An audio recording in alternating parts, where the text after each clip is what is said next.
a saddle fitter here, and my background is English, but it translates both ways. So I will, for the most part, use English products as samples because that's what I've got available, although I did bring this big beast over here so that everybody felt comfortable looking at how much Western tack there is in the back, which looks like it hasn't been cleaned in a while. So this is a perfect seminar for you. So we wanted to do tack cleaning 101 and possibly 201 because it's one of the things that is most important because, of course, as much as we love horses, it's a dangerous sport. So without taking care of your equipment or periodically inspecting your equipment, you run the risk of unplanned dismounts or unplanned loose horses. So it's always a good idea to take a little bit of time to go over your equipment. I like to start with periodic visual equipment checks, like at the beginning of each season, looking to see if there are any cracks in the leather, if the hardware is all still sound, if there are any loose stitching elements, and take care of that right before I start using it for the season if it's something that's seasonal. And anytime we have tremendous weather changes, it's a good idea. Last summer everything was mildewed because it was so damp, and it didn't matter if you kept fans in your tack room. Still it was a challenge to keep things in good shape. This winter, when it's been really cold, it's very, very dry, as you know from your skin, and when we're working with leather products, essentially that's what it is, and it likes to be in the same conditions that your skin does. It wants to be moisturized without being saturated. It wants to be clean, just a hint, and it wants to be lubricated so that everything is supple but not drenched. And that's, a lot of times people say, well, how often should I do this? That's very dependent upon your conditions, your footing, your barn environment, whether you try to keep your tack in decent shape by letting it live in your trailer, which is always a challenge. So it's very individual, but however your environment works is pretty much going to be consistent. So you know, if every summer you have a lot of a mildew problem, before it starts, get after it. That's the best thing.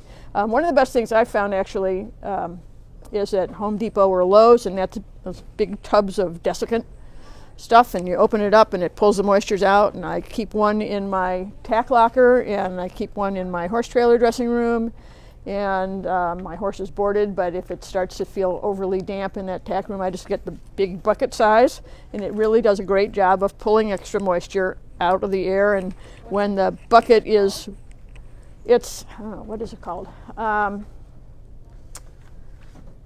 It's dry something, but it's a desiccant. You know those things, whenever you buy something that's in a box, there's those little tiny packages of desiccant stuff. Well, this is the same thing except in a larger product. And it's, yeah, and it really works. It really works well, and it gives you a good clue that there's a problem, because as it works, it turns to liquid. So the only thing is, when you pick it up and you're throwing it out, don't get it all over, because it's just a mess to clean up. So that's one tip. When you are working with new tack, it comes to you for the most part in a condition that is not actually ready for use, even though most people are so excited that they got the new tack, they go out and use it. So before you use it, or soon thereafter, thank you, able-bodied assistant, or I'll go this way. There we go. That's for you. Before you use it, take a look at the leather, and whatever the item is, look to see if there are manufacturer's instructions for it. In the old days, like 40, 50 years ago, we did not have quite as many special surfaces, tanned in colors, grippiness, not grippiness, tooling, dark tooling. So you really need to look and see what the manufacturer suggests. In some cases, because not following those suggestions will void your warranty. That's bad. I will start with kind of traditional care. I've pulled a lot of products. We have a lot of leather care products here. None of the products here I hate. But some of them are my favorites, and you certainly, as you collect your tack cleaning supplies, that lives in my office for stuff that comes in that's either repair or consignment, and it's usually not quite in the condition that I want it to be. But all of these are products that I have confidence in different uses. So this is a saddle, for example, that came in. This is a much loved saddle. It was their very favorite saddle. It had an honored place in the living room on a saddle rack for years. And then as the kids grew up, it kind of lost its place in the living room, and it was dedicated space in the garage. So finally they have decided that it's time the saddle should have a new loving home. This is an old Steuben. Steuben trees are like pickup trucks, you know. They're good, tough things. You just about have to run over one with a truck in order to break the tree. So the value on these saddles will hold itself for a very long time. When it came in, it had its leathers and stirrup irons on it, and this is what the stirrup leathers look like. Now, this is not supple. It's clean, but it's not supple. It's not lubricated. It's not moisturized. It's not safe. So in this case, because these are, I think this saddle's 35 years old maybe. And these are the original leathers. So it never had a lot of wear. There are no cracks, so that's good. That means it's kind of reclaimable. The stitching's in good shape. It had a nylon core over the buckle, so that's going to last. But if you really stressed it right away, it would probably snap and break. The saddle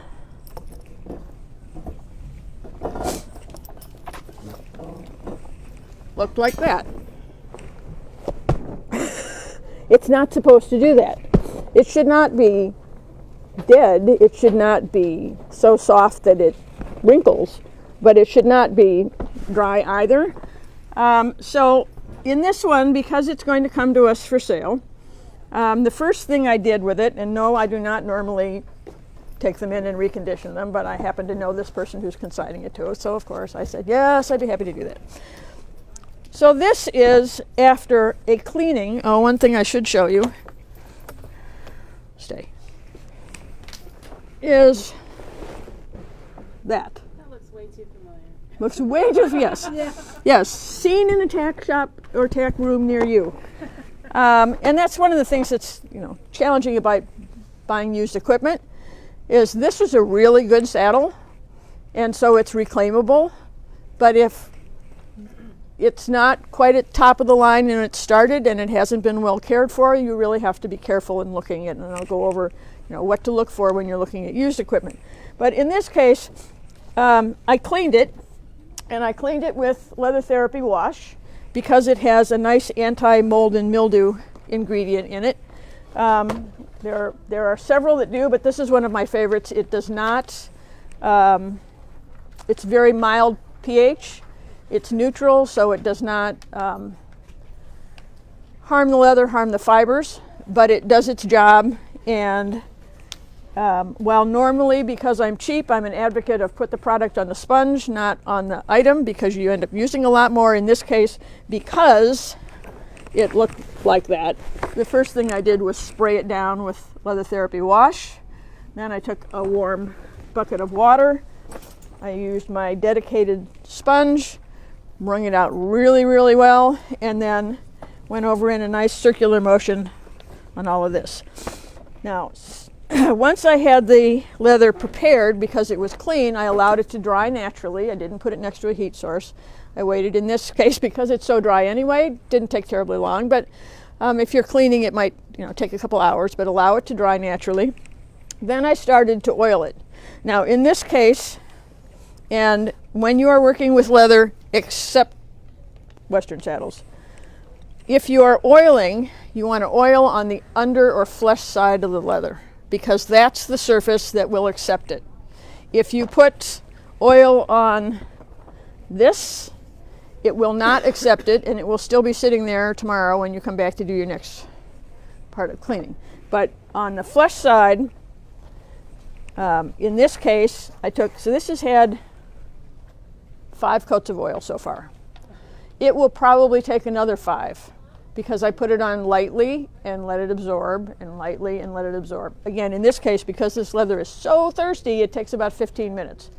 As soon as it starts to show through, then I know I've got enough oil on it. On the outer surfaces, and this applies to Western saddles, English saddles, bridles, then I use conditioner. I don't want to use oil on the outside because I don't want to wear the oil on my breeches for the rest of my life. And in this case, I probably could put 1 coat of oil on it just to speed the process, but after that I would only use leather conditioner. So what's the difference between leather oil and leather conditioner? Well, again, you're putting it on the open surface of the leather. If you put just conditioner on here, you'll be doing it for a year because it will soak up. And it's not designed to penetrate and nourish the fibers as much, but on an outer surface here or here, you can put leather conditioner. If you want to change the color, you can do one that has a little bit of stain in it, but if you do not want to change the color, leather conditioner is almost always your safe product. So, and there are, as I say, all of these products I have used and I've liked, but everybody, they took the one that snaps off. Let's see here. I think I pulled one. Would you grab for me, please, a later balsam? Thank you. So, leather oil goes on the undersurfaces. It's used with new tack. It's used whenever it's overly dry, but it is very rarely absorbed into sealed surfaces. Leather conditioner you can use on open surfaces, and you can use it on anything that's going to come in contact with fabric. With bridles, when they're brand new, if you want, thank you very much. All right. So this is leather balsam. Almost all the leather balsam has a little bit of beeswax in it, so it always smells really good. It always smells really clean. And if you put it on with your hands, it's really great for your skin. Yes? Is that the same as the oil? No, this is conditioner. So it's a little bit like having a super hot oil facial or putting facial cream on. So this oil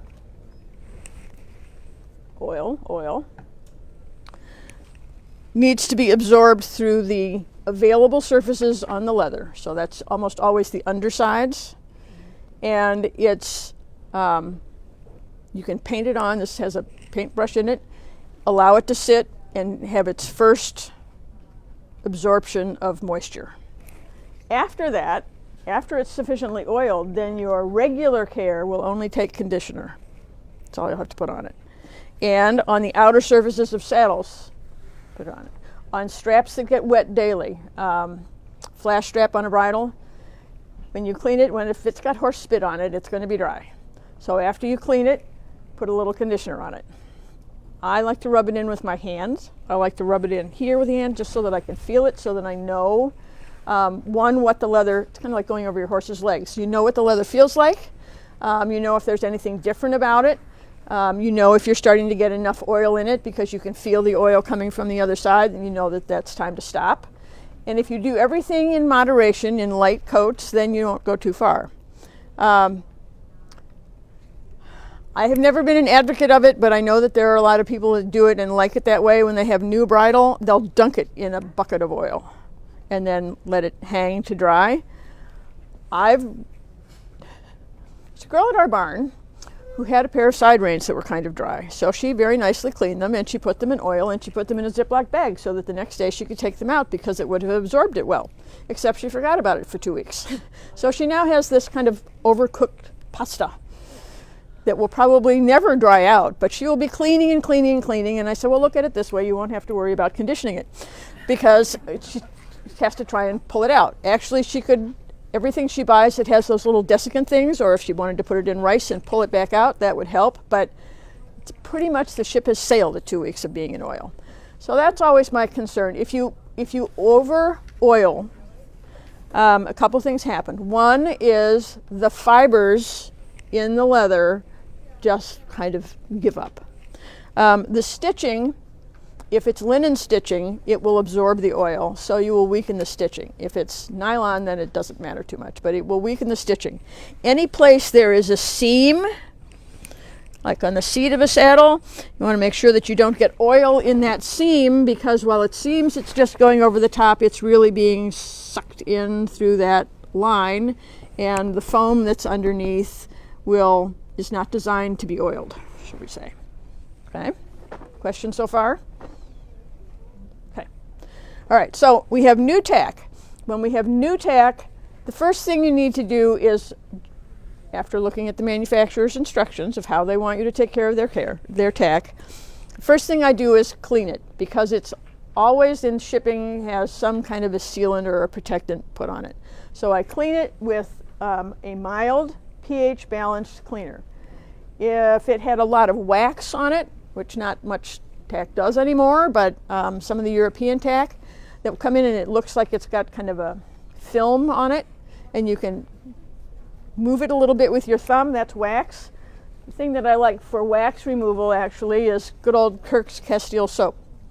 You should always have a bar of this in your tack room. It's good for lots of things. One, it helps clean new tack naturally and in a pH balanced way. And then after you use that, and your horse has white socks, you can clean your horse's white socks with it. And then after that, if you get stains on your breeches or your saddle pads, you can clean off the bar, rub it in with that, and it'll take that out too. So Kirk's Castile soap is a wonderful thing for the barn. If I'm not worried about wax and I'm just using the first time cleaning before I'm going to either oil or condition, I'll use something again that is pH balanced. I like Leather Therapy Wash, another product that is in the same process of manufacturing, so it's pH balanced. Amerigo Soft Clean is very good.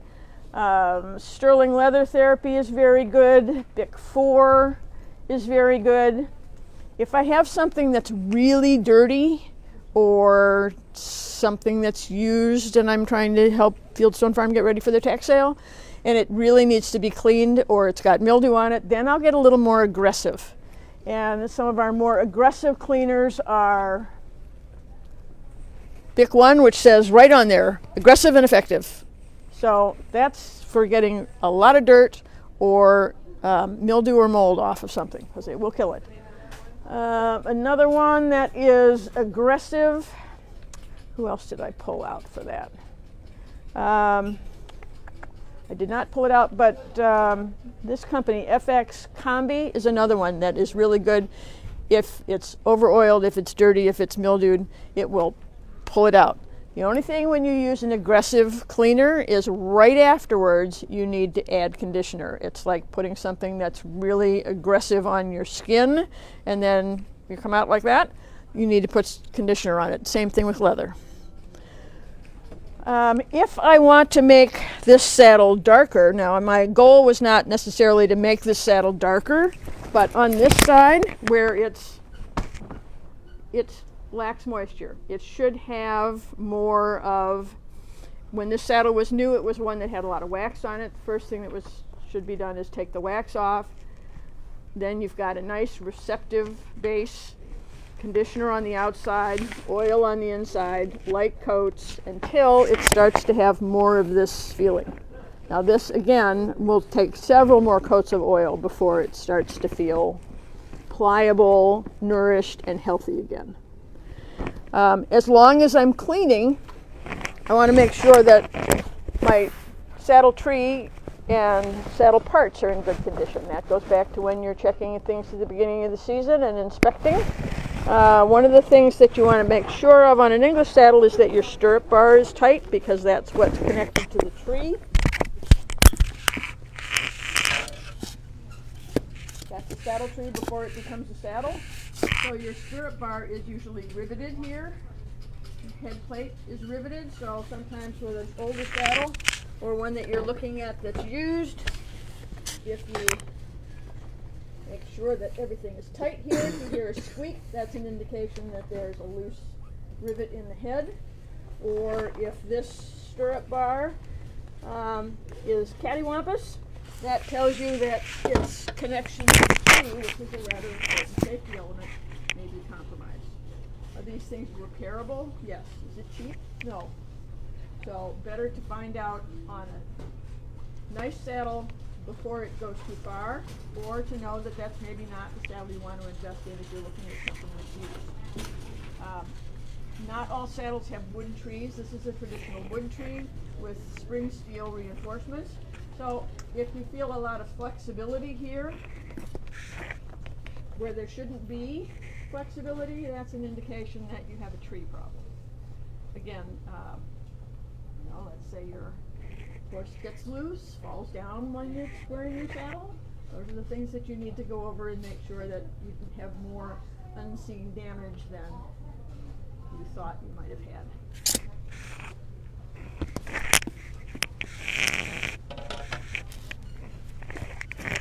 Your microphone is on the floor behind you. Microphone is on. Oh, yes, it is.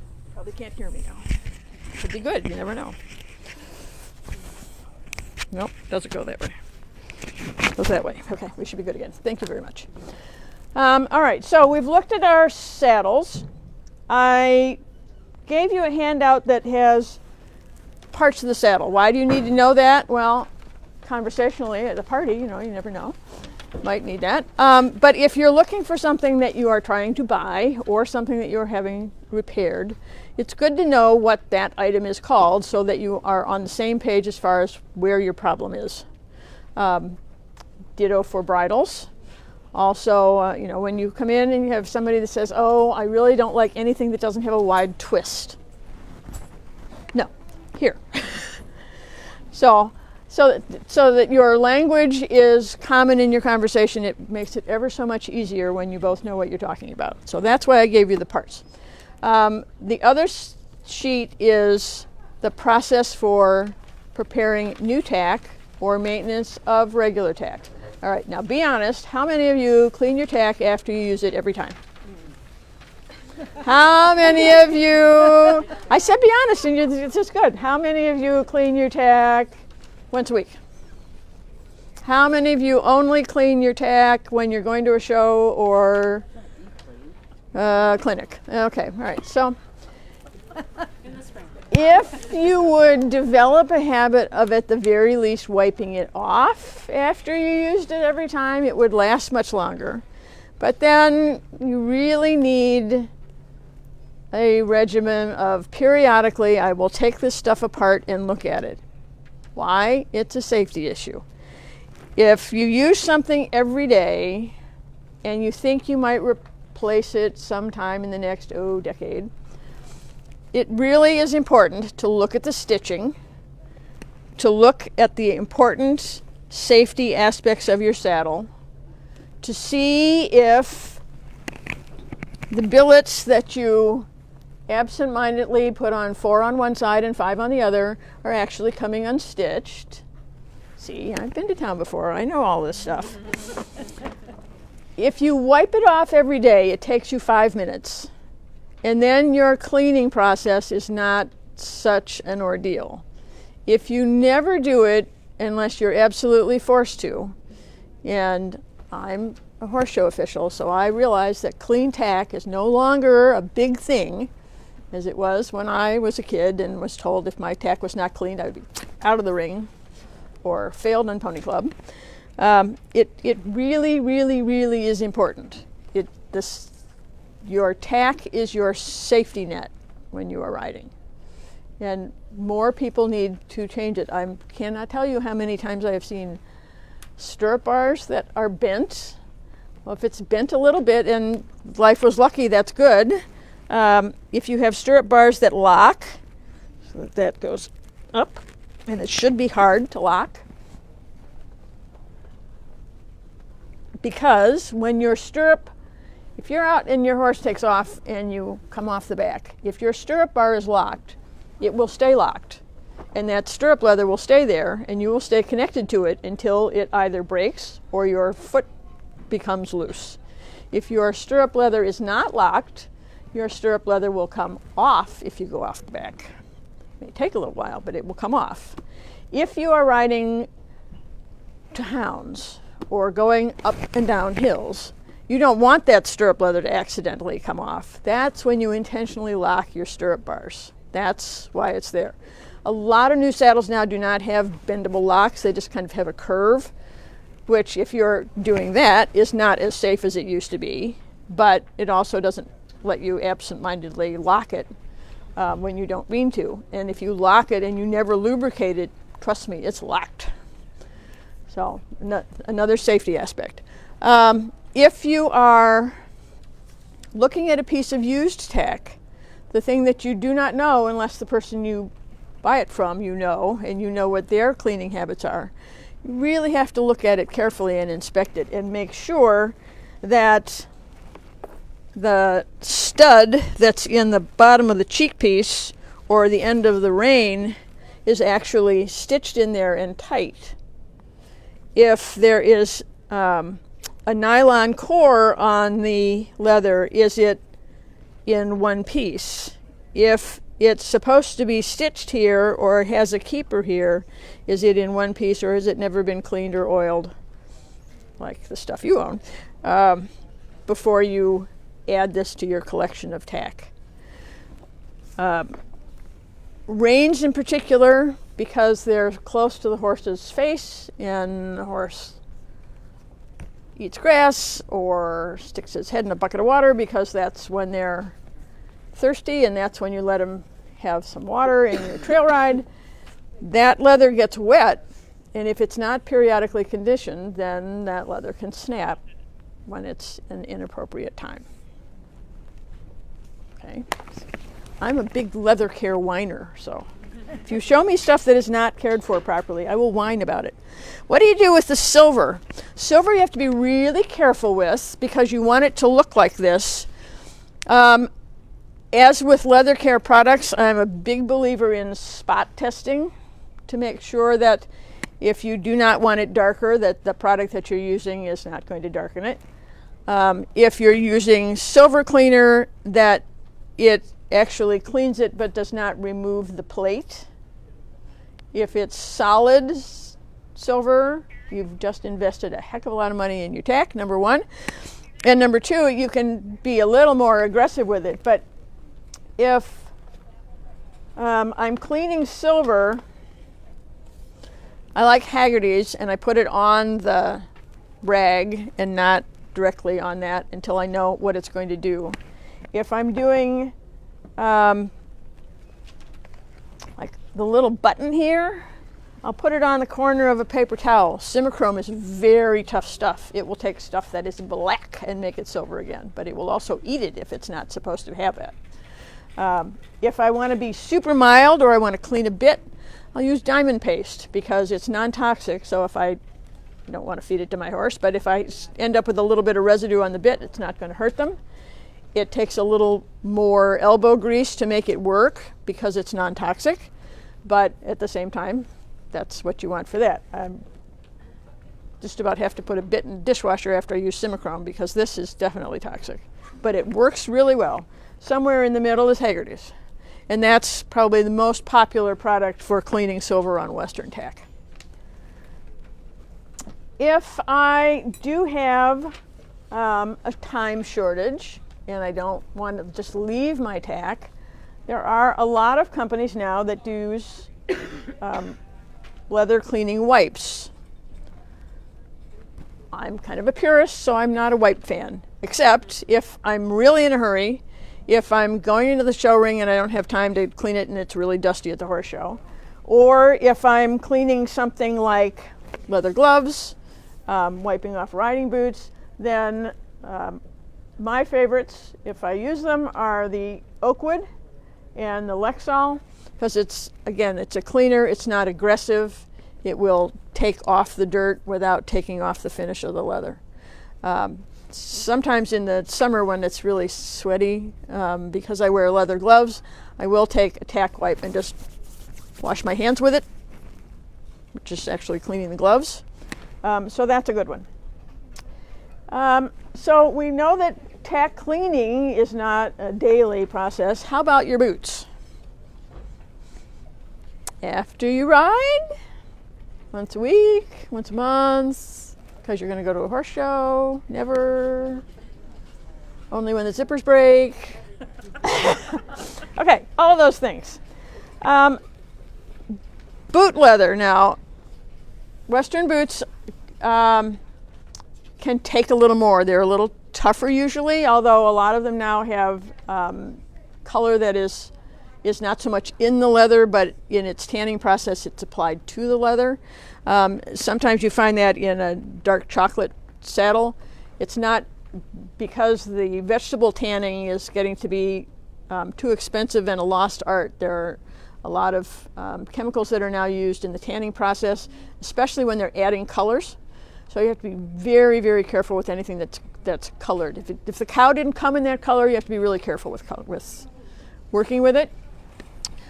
When you are working with boot leather, of course, this boot has not been worn. As it is worn, your red badge of experience will be disappearance of the color on the inside of the calf, which just means you don't have new boots or that you've been riding for a while, so that's kind of a good thing. Almost all boots now have zippers somewhere, paddock boots or tall boots. And if you are working with zippers or crevices, I like an old toothbrush. Usually before I make it dedicated to tack, I run it through the dishwasher. Sometimes I think little brothers lose their toothbrushes, but if you're using a toothbrush, put the product on the toothbrush and then use it on the leather. If you're using it with a tall boot or a paddock boot, I like to use the toothbrush on the zipper teeth itself. Most of these, if you have half chaps or you have full chaps, they'll have a chap zipper, which is toothed and it's tough stuff. In boots, paddock boots and tall boots, it's generally a coil zipper, and a coil zipper is kind of like a train track, and if you get dirt in the track and you don't clean it out, hint, hint, hint, then it will eventually make the little pieces separate, and wherever it separates, the zipper is toast. Are you using any kind of soap or just plain brush? I do not. I do not use soap. I use just the toothbrush. Or the other thing I like to have, well, in my arsenal of cleaning, I have a dedicated sponge. If it's going to be used for oil, it is only used for oil. If it's going to be used for cleaning stuff, it's only used for cleaning stuff. It has very little water in it. I can always add water. Once I've got it too wet, I have to get another sponge. Because unlike washing your face, leather does not like to be washed and sudsy. Either kind, any kind. Doesn't want to be overly wet with just water. But you can just clean them off with water. So I take an old washcloth, and that goes to the barn. And I take several tack sponges, and I take old toothbrushes. And those all go to the barn, and those all stay in care. When you clean the zipper, if you don't have the toothbrush, and you take a terry cloth towel, and you zip it up. Again, not much water, but just get it in there and rub the zipper. Let it dry. One of the best investments you can make if you have zippers is zipper lube. It's a little can. People say, well, can I just use WD-40? In a pinch, yes. That will help get it clean. If you have a really icky zipper, you can spray a little WD-40 on the toothbrush, and that will help get that off. But WD-40 is really a anti-rust thing. It's not really a lubricant. You'd have to use something like lithium grease, which would be really messy. So this is a much cleaner way. And although it's a small container and it's, I don't know, $11 or something, so you look at it and think, wow, that's really ridiculous. But you don't need to spray the entire track. If you just put a little squirt here and a little squirt here and a little squirt here after you have cleaned the zipper, run the zipper up and down a couple times, that will lubricate it and help keep it clean. The best way to have to buy more is loan it to somebody because they will spray and spray and spray and spray. But if you periodically clean your zippers and you use the spray, your boots should outlast the zippers versus having your zippers replaced a couple times a year, which is oftentimes a thing, and then I whine because there's no cleaning involved. Sorry, but it's true. Another product that we use a lot, and I'm asked to use it a lot in Western boots for getting around the corner where there are no zippers, and that is easy unless your Western boot has a fabric lining on it, because then you're really spraying the fabric. So that's just kind of a heads up, is if you have that kind of a Western boot and you're having a hard time getting in and out of it and it's fabric, don't bother getting spray.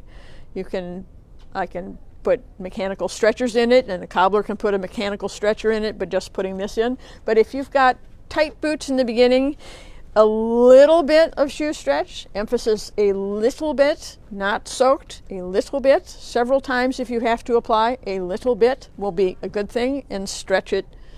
If it's a new boot and I can get this thing zipped up, I know it's going to stretch over time, but if you don't want to be that person who goes, ouch, on my boots for the first few times, I'll spray a little bit, zip it up, and have you walk around, and in 10 minutes it will stay.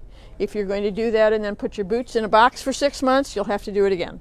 But as long as you're still wearing it, this stuff is a miraculous aid to painful boots.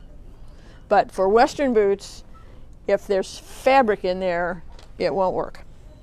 So just check that first. Any questions? Yes? Patent boots, when the manufacturer said just water, but that doesn't really make it very shiny.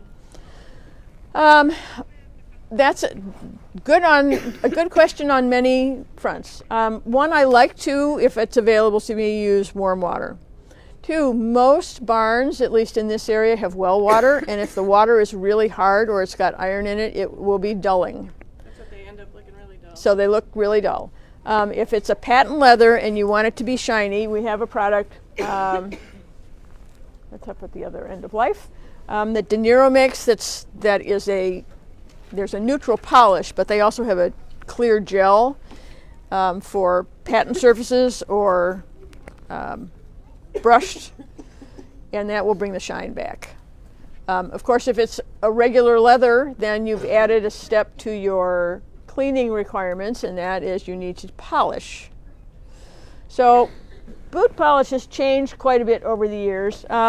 It used to be cream polish only, and you'd put a layer on it and your boot would look really dull, and you'd let it dry, and then you'd either find somebody that was in the Marines who could really shine it well, or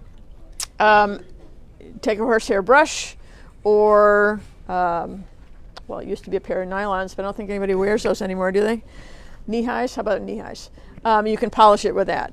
Now, a lot of the polishes are either liquid or they are a softer finish and they have a high wax content, which means you don't put as much on the boot in the first place, so it takes much less time to dry. Some of them are self-shining, so you're not supposed to need to buff them, but I've never found anything that works better than a horsehair brush, which I thought I brought back here. And I do have one in my hair. So if you put a thin coat of polish on it, that will help keep the surface protected. A word about glycerin soap. Saddle soap or glycerin soap can be a great product.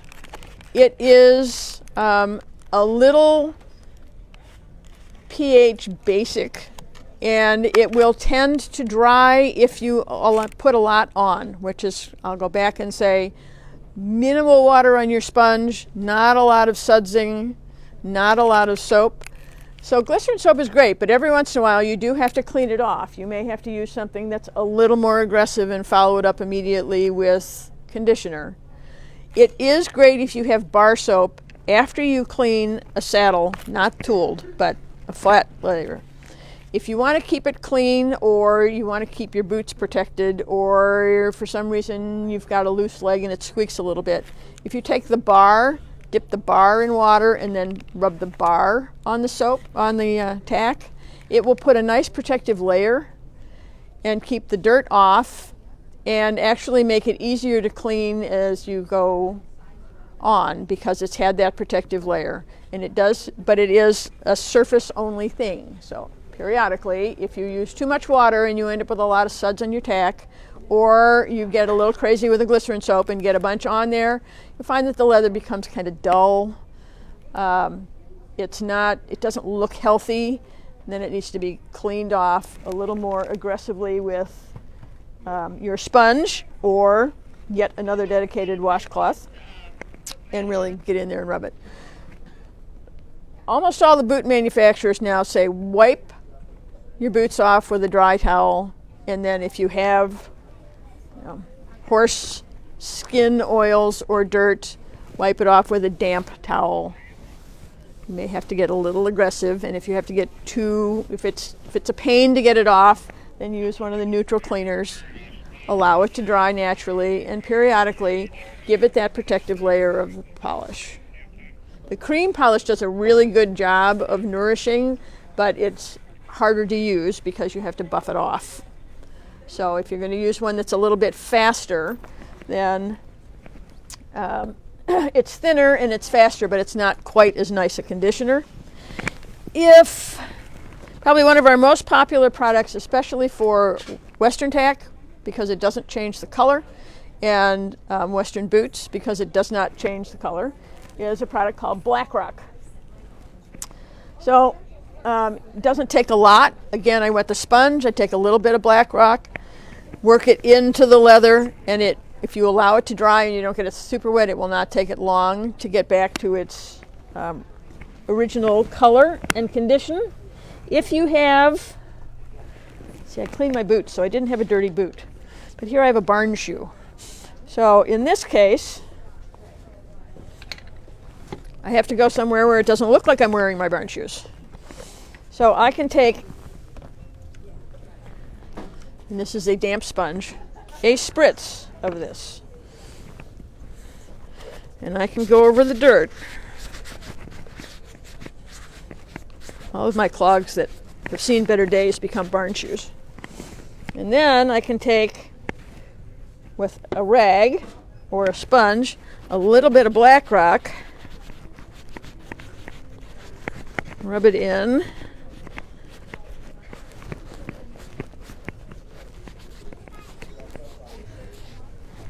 and it no longer looks like I'm wearing my barn shoes to the doctor's appointment. So that's a really good product to have, because that's happened. Okay, questions so far? We've gone over new tack, and again, new tack, particularly with anything that is dark oiled or starts out dark, is look at your warranty and make sure that they do not have specific products that they want you to use. For example, Bates saddles. If you get Lux leather, it tells you right up there, do not oil this leather. Use conditioner only, because it's thin and it's grippy, and if you put oil on it, it will just die.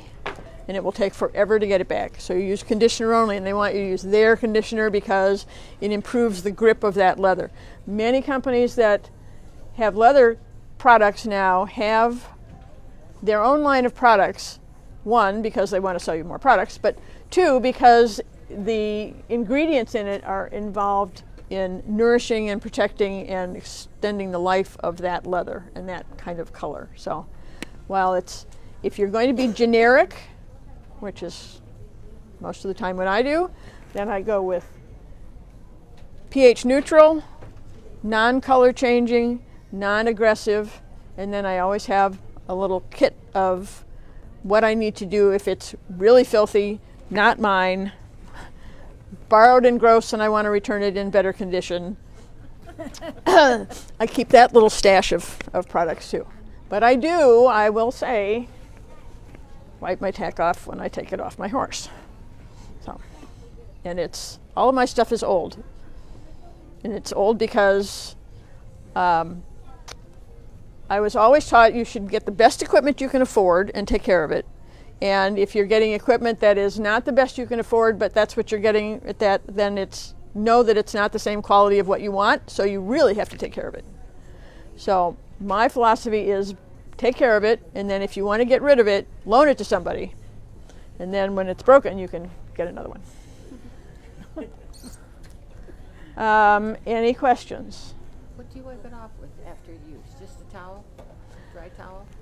No, well, no. The only thing I wipe off with just a towel, although my horse is usually kind of sweaty, and so there's usually some oil, and we have synthetic footing in the arena, so it's usually a little damp, so a straight towel will not necessarily do it. So I will take my clean sponge, warm water, wring it out as hard as I can. The stuff I have at home, I usually have 3 or 4 different things. I have Leather Therapy Wash. I have FX cream soap. I have Sterling. I just started using some of that, and I like that, and it smells really good. So my philosophy is if it smells good and it makes you use it, it's great. So I like the Moss Brothers scented saddle soaps. Those are great because people like the smell, so they use it.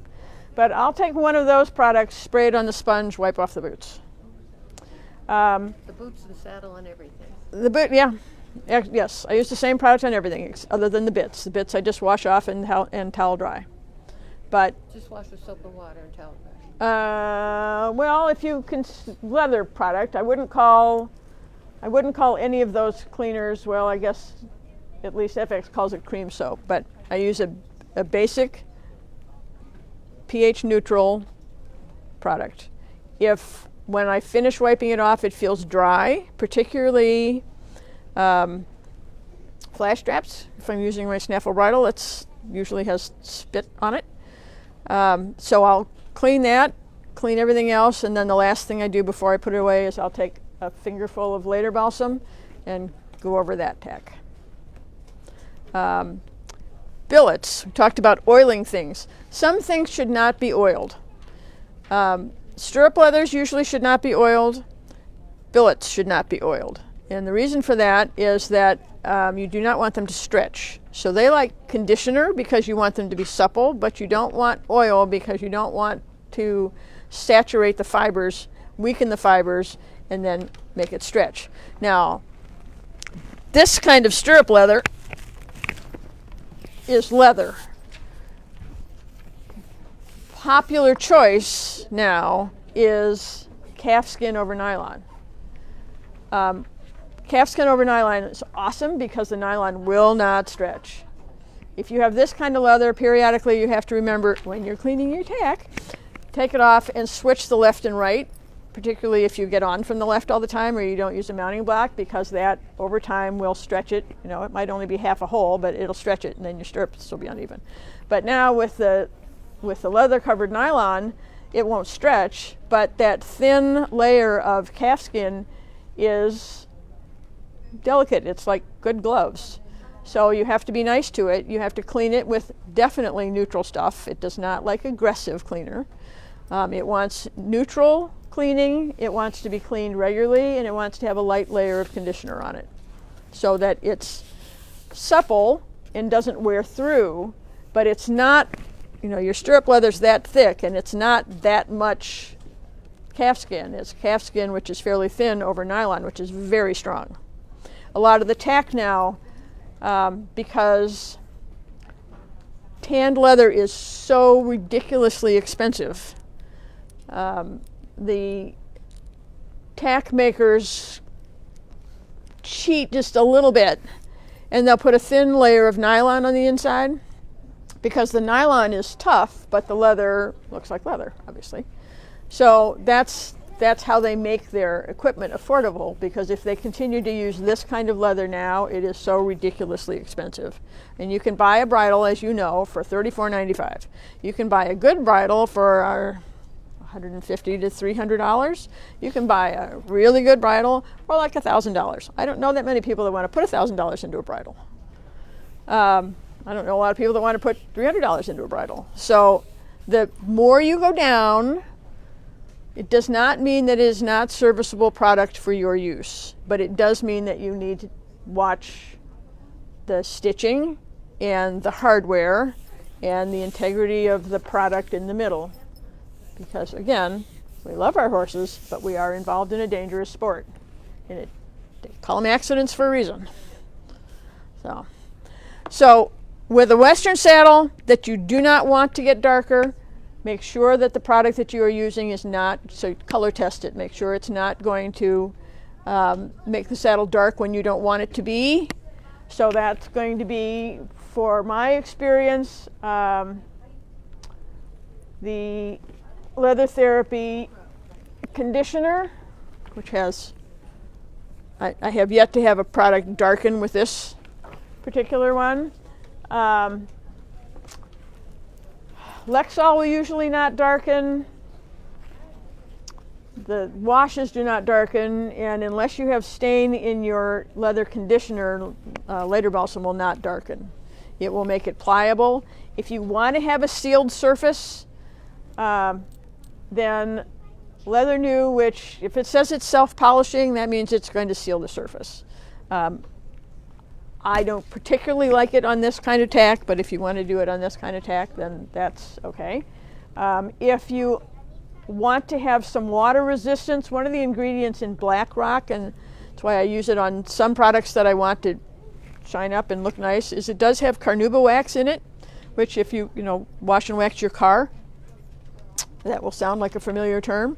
So again, it will put, it helps with water resistance, yes, and it will put a nice sheen on the leather, but it will also work on sealing the leather. So I like my leather clean. I like it supple. I don't really like it sealed. If I want to put a protective layer on it, then I'll use the bar saddle soap and rub it on there. But know that I have to clean it off periodically. So did everybody bring Tack? Did everybody at least make it not totally gross? Kind of, sorta? Okay. I had to add that this time because I had some saddles the last time that were like totally mildewed. No one wanted to be around them. We did get them clean, but no one wanted to be around them, so that's why we said at least try to get that off. Yes, ma'am. I have a question. Okay. My saddle, and it's a dressage saddle, Okay. got mildew on it, and I cleaned it off. But it left damage to the leather. It left damage to the color of the leather? No, the surface. Not Okay. the color. Okay. The surface. Okay. Is that? Do I just have to live with that now? I'm not sure I can answer that question accurately without looking at it, but oftentimes when you find that, just like water damage, it will not actually be damage to the leather, but it will look like it's damage to the leather because now it looks like old elephant hide with kind of multi-color on it. If it is a question of re-dyeing, I will tell you that there are some experts in re-dyeing. I must not be one because I've never really found re-dyeing leather to be all that satisfactory. I've put some stain in conditioners to make it darker because I wanted it darker. No, there's nothing with the color. It's still black. It's still black. But it's like a rougher surface. You can see exactly where the mildew spots were. Well, I would say that it's probably going to be elbow grease, pH balance conditioner, pH balance cleaner, and the right Later Balsam in it. Because if you have damage to the surface, you will never get it back 100% if it's damaged, but you can probably get it back to 98. The balsam? Yeah. Okay. Yeah. It'll be balsam or possibly one that has a little more substance because the Later Balsam will be sucked in and you won't know that it was there. And you may need, if you've got surface damage, something that has a little more permanence to it, and it might be something that I would want to do everything, get it all done, and then maybe use a little Black Rock on it because it's got the carnauba in it. Well, if you go back there, you'll see it. I'll be seeing it. Okay, There you go. That's the kind we like to have. All right, any questions? Yes, ma'am. Do you have recommendations on cleaning synthetic saddles? Well, synthetic saddle makers will tell you, number one, you just need to wash it off, which is true. You can just wash it off. You can use anything that isn't going to stick, so it's natural. So I might go back to, depending upon what's in it, a Tack wipe, my friend Castile soap, or we do have one manufacturer that makes a cleaner for synthetic saddles, and that's Wintec. And we do carry a Wintec synthetic saddle, and actually you can use that. I've had people use it on car interiors and unborn naga luggage, and Do you have any recommendations for rubber reins? Yes, do not put product that has petroleum in it or almost, all of these things have chemicals in them, and almost always rubber doesn't like that. So if I'm trying to get it clean, I would either use the synthetic saddle cleaner, or once again, although it will make it a little dull, but it will get the dirt off of it, if you only take the sponge, rub it across the bar once or twice, and then clean it that way. And then you can take a wet towel, and that will get in the little grooves, and then allow it to dry. But yeah, rubber for the most part does not like any of this. Although probably the thing that will damage it least would be leather therapy wash. Question? I had a question. So, naturally, leather will stretch out over time. Yes. And, I've heard various things about shrinking the leather back down. But what would you... About? Like, kind of shrinking that leather back down with, gentle heat and things like that. But what would you suggest? Stretching is easy. Making it smaller is not easy. Making it smaller does not actually, in my experience, work unless you have occasion also to replace the zipper, and then you can take it in a little bit. But if it's stretched, it's like your shoes or a baseball glove. Part of the breaking in process is it molds to you. It does not unmold. And that's why, oh, geez, I oiled my boots. Why? Because I wanted them to be soft. Well, you also killed them. I wanted to break them in quickly, so I wore them in the shower. Now, does that kill them? No. Does it probably take a little off their lifespan? Yes. Would you need to put trees in them right away, and then as they dry out naturally, not by a heat source, put a little light conditioner on them? But they don't really even want to have, unless your horse sweats a ton or your footing is really dry and then your boot leather on the outside feels dry, then with my hand only, I would take fingertips of leather conditioner and wipe it off. Tall boots are interesting because, they're lined. Sometimes they're lined with leather, and sometimes they're lined with pigskin. But along with feeling little love with your tack when it's not cleaned, if these get stored and they're like that and in the back of your truck, and they tend to actually rot from the inside out because the salts and moisture and dark environment let things grow in the leather, and it will actually work its way through, and it almost looks like a cigarette burn. I don't know why, but that's what it reminds me of. Must be because I'm a non-smoker, but you'll get that in here in particular.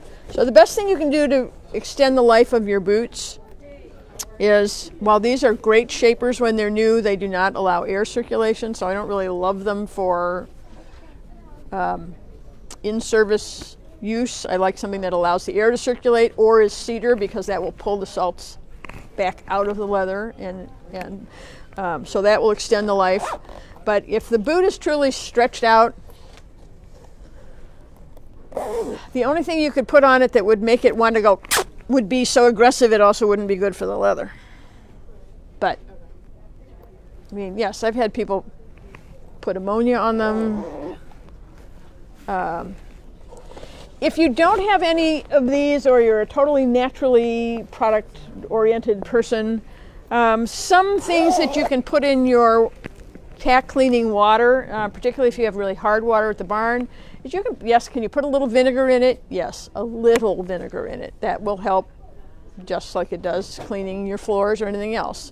That will help. It does not keep the flies away in my experience, but it will help cut mildew, and that's old Mother Hubbard's kitchen cleaning advice is put a little vinegar in your water. Yes, you can do that. Oils there are many oils. The best thing for leather is leather oil. I've had people use olive oil, extra virgin olive oil, and yes, it works, but it's a little heavy. Saddle